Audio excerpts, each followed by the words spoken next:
فاسألوا أهل الذكر إن كنتم لا تعلمون.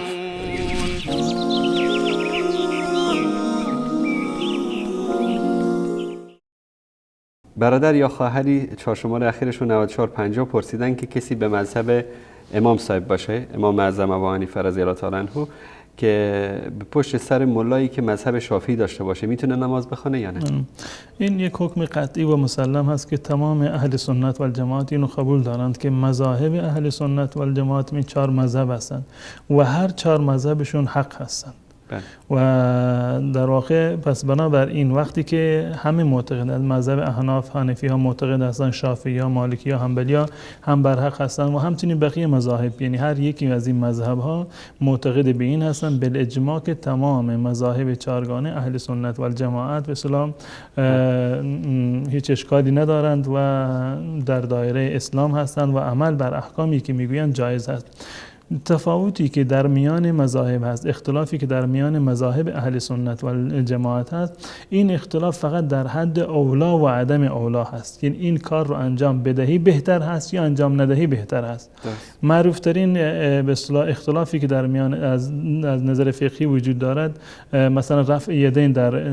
در نماز است که بسیاری از فقها شوافع حنابلة اینا معتقد هستند که رفع یدین باید صورت بگیرد و احناف معتقد هستند که نه، انجام ندهد بهتر است. اما من خاطرم از زمانی که من در مدارس بلوچستان حتی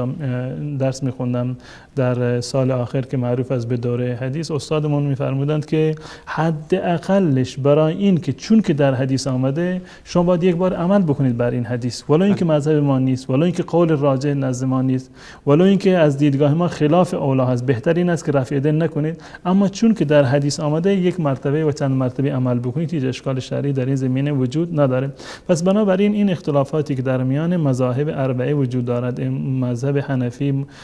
مالکی، شافعی و حنبلی، تمام اینها درست است و اقتدا پشت سر امامی که مذهب دیگری را دارد، شما حنفی هستید پشت سر امام شافعی یا شافعی پشت سر حنفی یا موارد دیگر، هیچ گونه اشکال ندارد و به اتفاق تمام ائمه این نماز درسته و صحیح است و هیچ اشکالی نداره و شما هم نباید در این زمینه وسواس داشته باشید. فاسألوا أهل الذكر إن كنتم لا تعلمون.